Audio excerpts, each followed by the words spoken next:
হাসনাত আব্দুল্লাহকে তো সবাই চিনেন। হ্যাঁ, এই হাসনাত আব্দুল্লাহর এলাকায় অর্থাৎ নির্বাচনী এলাকায় এই বাড়িটি নির্মাণ হতে যাচ্ছে কুমিল্লা দেবিদ্বারে।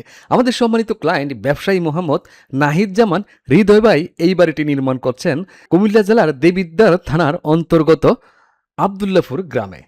প্রিয় দর্শক, এই ডিজাইনের বিষয়ে সম্পূর্ণ ডিটেলস, খরচের হিসাব, ভিতরের ইন্টেরিয়র পার্ট থেকে শুরু করে সব এভরিথিং আজকে আমি আপনাদের সামনে উপস্থাপন করব ইনশাল্লাহ। ধৈর্য সহকারে ভিডিওটি শুরু থেকে শেষ পর্যন্ত দেখতে থাকুন। প্রিয় দর্শক, প্রথমে আমি এই বাড়ির স্পেসিফিকেশন সম্পর্কে আপনাদেরকে ধারণা দিব, অর্থাৎ নিচতলায় কি থাকবে, দ্বিতীয় তলায় কি থাকবে। নিচতলায় আমাদের দুটি বেডরুমের পাশাপাশি bathroom, kitchen room, drawing room, dining room সব কিছুই থাকবে।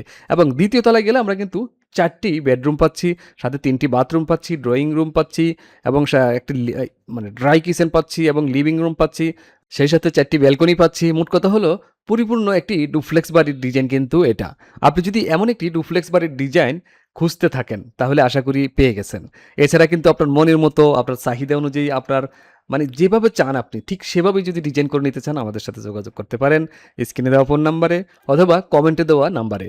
প্রিয় দর্শক, আমরা যে সকল বাড়ির ডিজাইনগুলো করি সাধারণত ক্লায়েন্টের চাহিদা অনুযায়ী করে থাকি, তাই এই ডিজাইনটিও কিন্তু আমরা ক্লায়েন্টের চাহিদা অনুযায়ী করেছি। কিছু অংশে গিয়ে হয়তো আপনার মন মতো হবে না, কারণ ডিজাইনটি তো আপনার মন মতো করা হয়নি, আরেকজন ক্লায়েন্টের মন মতো করা হয়েছে। তাই আপনার কাছে আসলে কিন্তু একটু এদিক সেদিক মনে হতে পারে যে এই পয়েন্টে যদি আরেকটু ফোকাস দেওয়া হতো তাহলে হয়তো আরেকটু ভালো হতো। ও যদি ওইরকম চিন্তা ভাবনা থাকে আপনার, আমরা কিন্তু কাস্টম ডিজাইন তৈরি করে দিই। অর্থাৎ আপনি যেখানে ফোকাস দিয়ে ডিজাইন করতে চান, আপনি যেই অংশটাকে বেশি ফোকাস দিতে চান আমাদের সাথে যোগাযোগ করতে পারেন, সেই হিসেবে আমরা ডিজাইন করে দেবো ইনশাআল্লাহ। সেই সাথে আপনার জমির মাপ, আপনার যে বাজেট, এই সব কিছু আমরা বিবেচনায় রেখে ডিজাইনগুলো সাজিয়ে থাকি। বাড়ির মেইন গেট খুলে যখন আমরা ভিতরে প্রবেশ করব, মেইন এন্ট্রিতে আমরা একটা ফয়ার পেয়ে যাব, যেখানে আপনি রেইনকোট, আপনার জুতা, আপনার ছাতা, যাবতীয় যে প্রয়োজনীয় জিনিসগুলো, এই জিনিসগুলো আপনি এখানে রাখতে পারবেন ফয়ার রুমে। তারপর যখন আরেকটা গেট থাকবে ওইটা খুলে ভিতরে ঢুকবেন, আমরা অলরেডি ডাইনিং স্পেসটা দেখতে পাচ্ছি, দেখুন তার বরাবর ওই পারে কিন্তু আমরা সিঁড়ি রুমটা দেখতে পাচ্ছি। তারপর দেখুন বাম পাশে আসলে আমরা বিশাল মানে অনেক সুন্দর একটি লিভিং রুম পেয়ে যাচ্ছি। এখানে গেস্ট যখন বসবে প্রাকৃতিক আলো বাতাসে আসলে মুগ্ধ হয়ে যাবে। কারণ জানালাগুলো দেখুন ফুল হাইট জানালা দিয়েছি আমরা। এখানে যখন আমরা ড্রয়িং রুম থেকে ডাইনিং স্পেসে আসবো, তখন দেখুন আমরা প্রত্যেকটি রুমে কিন্তু অ্যাক্সেস পেয়ে যাবো। এটা একটা বেডরুম। এই বেডরুমটাতে দেখুন আপনি যে উইন্ডোগুলা কত চমৎকারভাবে প্রাকৃতিক আলো বাতাস অ্যাক্সেস নিচ্ছে। তারপর এটার সাথে কিন্তু একটা মাস্টার টয়লেট থাকতেছে। এই টয়লেটটা আমরা একটু সেপারেট করে দিয়েছি। সাথে বাথটাব আছে, শাওয়ার জোন আছে, একটু বড় সাইজ কিং সাইজ রাখা হয়েছে। আমরা মূলত ডিজাইনগুলো করি ক্লায়েন্টের রিকোয়ারমেন্ট, তার চাহিদা অনুযায়ী। তার ব্যক্তিত্ব, তার একটা সবারই একটা রুচি থাকে, পার্সোনালিটি থাকে। তার পার্সোনালিটিকে প্রায়োরিটি দিয়ে আমরা ডিজাইনগুলো করে থাকি। আপনি যদি ঠিক এমনই একটি দৃষ্টিনন্দন ও আকর্ষণীয় বাড়ি নির্মাণ করতে চান, তাহলে আমাদেরকে কিন্তু হোয়াটসঅ্যাপে যোগাযোগ নক দিতে পারেন। হোয়াটসঅ্যাপে যোগাযোগ করতে পারেন আমাদের সাথে।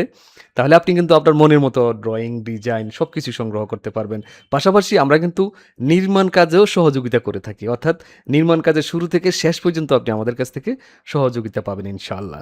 দেখুন আরেকটা বেডরুমে কিন্তু আমরা কথা বলতে, বলতে ঢুকে গেছি। এটার সাথে কিন্তু কোনো বাথরুম নেই। আসলে আমরা যে ডিজাইনগুলো করি এখানে কিছু বেডরুমের সাথে বাথরুম দেই, কিছু বেডরুমের সাথে বাথরুম দেই না। এর কারণ হলো কি, কিছু বেডরুম থাকে কমন, কিছু থাকে মাস্টার। ছোট একটা বাড়িতে ৪টা ৫টা বাথরুম দেওয়ার কোনো প্রশ্নই আসে না। সর্বোচ্চ আমরা রিকমেন্ড করি হলো ২ থেকে ৩টা বাথরুমই এনাফ। সম্মানিত দর্শক, এতক্ষণ তো আপনারা বাড়ির এক্সটেরিয়র ভিউ, টপ ভিউ এবং টোটাল ভিতরের ইন্টেরিয়র পার্ট সবকিছুই দেখলেন। এখন চলুন আমি আপনাদেরকে এই বাড়ির খরচের হিসেবটি শর্টকাট উপস্থাপন করি, যাতে আপনি বুঝতে পারেন এই ২ তলা বাড়িটি কমপ্লিট করতে টোটাল কত টাকার ইট, বালি, রড, সিমেন্টের প্রয়োজন পড়বে। দেখুন খরচের হিসেবটি আমি আগে থেকেই কমপ্লিট করে রেখেছি। শুধুমাত্র ফাউন্ডেশন কমপ্লিট করতে গেলে ১২ লক্ষ টাকার মতো খরচ হবে আপনার। ইট, বালি, রড, সিমেন্ট টোটাল এখানে আমি যদি শর্টকাট দেখাই, আমি পরে সামারিটা দেখাচ্ছি আপনাদেরকে, এখন শর্টকাট দেখিয়ে দেই। তারপর যদি আমরা দেখি ২টা ছাদ ঢালাই দিতে চাই, আমরা লং কলাম সহ টোটাল ২টা ছাদ ঢালাই কমপ্লিট করতে চাই, তাহলে এখানে আরও প্রায় ২০ লক্ষ টাকা বাজেট রাখতে হবে। অর্থাৎ এখানে ২০ লক্ষ টাকা, এখানে ১২ লক্ষ টাকা, অলরেডি কিন্তু আপনার ৩২ লক্ষ টাকার বাজেট হয়ে গেল। তারপর যদি আমরা ফিনিশিংয়ের কাজ করতে যাই, তাহলে এখানে আমাদের আরও প্রায় ৯ লক্ষ টাকা বাজেট রাখতে হবে। অর্থাৎ ৩৯ লক্ষ টাকা কিন্তু চলে আসছে প্রায় কাছাকাছি। আমরা যদি আসলে টোটাল সামারিটা দেখি এখন, আরও বুঝতে সুবিধা হবে আপনাদের, যাতে করে এই বাড়িটা যদি আপনি ২ তলায় কমপ্লিট করতে চান কত টাকা খরচ হবে সেই আইডিয়াটা পেয়ে যান। চলেন আমি সামারিটা দেখাই। দেখুন সময়টা যদি আমরা দেখি ১৪৪৬ ব্যাগ সিমেন্টের পাশাপাশি ৪৮,০০০ প্রায় ৪৯,০০০ পিস আপনার পিকেট ইট প্রয়োজন পড়বে, যেটা ভেঙে খোয়া তৈরি করতে হবে, এবং নাম্বার ইটের প্রয়োজন পড়বে আপনার ৪৭,০০০ পিস। আমরা যদি দেখি ১৬ মিলি ডায়ার রডের কত কেজির প্রয়োজন পড়বে, প্রায় ৭.৫ টন ১৬ মিলি ডায়ার রডের প্রয়োজন পড়বে এই বাড়িটা ২ তলা কমপ্লিট করতে টোটাল। তারপর এখানে ১২ মিলি ডায়ার রডের প্রয়োজন পড়বে প্রায় ১৭০০ কেজি, এবং ১০ মিলি ডায়ার রডের প্রয়োজন পড়বে ছাদের জন্য প্রায় ৫,৮০০ কেজি, এবং রিংয়ের জন্য যদি আপনি রিংটাও ১০ মিলি ইউজ করতে চান তাহলে এখানে ২.৫ টনের মতো লাগবে, এবং যদি ৮ মিলি ইউজ করেন এক্ষেত্রে ১৫০০ কেজির মতো, ১৪০০ থেকে ১৫০০ কেজির মতো ৮ মিলি ডায়ার রডের প্রয়োজন পড়বে। ওই ক্ষেত্রে আমাদের এখানে আসতেছে হলো ৪১,৮৩,০০০ টাকা। যদি কমপ্লিট আমরা চিন্তা করি যে ইট, বালি, রড, সিমেন্ট কমপ্লিট যদি আমরা এই বাড়িটার হিসাবটা জানতে চাই যে কত টাকা লাগবে, তাহলে ৪১,৮৩,০০০ টাকার, অর্থাৎ টোটাল ৪১ লক্ষ টাকা যদি আপনার এই মুহূর্তে বাজেট থাকে তাহলে আপনি এই বাড়ির মূল স্ট্রাকচার ইট, বালি, রড, সিমেন্ট সবকিছু কিনে ফেলতে পারবেন এবং মূল স্ট্রাকচারটা কমপ্লিট করতে পারবেন। এখন প্রশ্ন হলো, এই ডুপ্লেক্স বাড়িটা যদি আমি A to Z কমপ্লিট করতে চাই তাহলে কত টাকা খরচ হবে? খুবই ইম্পর্টেন্ট একটি প্রশ্ন। কারণ এই বাড়িটি নির্মাণ করতে গেলে আপনার সর্বনিম্ন বাজেট রাখতে হবে ১,০০,০০,০০০ টাকা। অর্থাৎ ১,০০,০০,০০০ টাকার নিচে আপনি এই বাড়ির বাজেট রাখলে কিন্তু কমপ্লিট করতে পারবেন না, রঙের কাজ সহ। এখন কথা হলো, যদি আপনি আমার বাজেট যদি আরো কম থাকে তাহলে কি আমি এরকম বাড়ি নির্মাণ করার স্বপ্ন দেখতে পারি না? হ্যাঁ, অবশ্যই দেখতে পারেন। ওই ক্ষেত্রে আপনাকে সর্বনিম্ন, যদি আপনি কিছু কাজ বাকি রেখে বাড়িতে উঠে যেতে চান, তারপরেও আপনাকে এই বাড়িটার জন্য ৮০,০০,০০০ টাকা বাজেট রাখতে হবে। কারণ এই বাড়িটা আমরা একজন ব্যবসায়ীর জন্য করেছিলাম।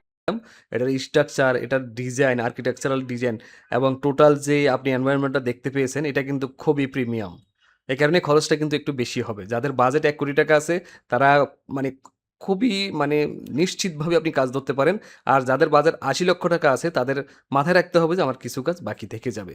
প্রিয় দর্শক, আপনারা যারা ডুপ্লেক্স বাড়ি নির্মাণ করতে চান আমাদের সাথে যোগাযোগ করতে পারেন, অথবা এই ধরনের ডিজাইন দেখতে চাইলে আমাদেরকে ফলো দিয়ে রাখতে পারেন। আর এই ডিজাইনটা আপনার কেমন লাগলো কমেন্টে লিখে আমাকে জানাতে পারেন। আপনাদের সবাইকে অসংখ্য ধন্যবাদ আমাদের সাথে থাকার জন্য।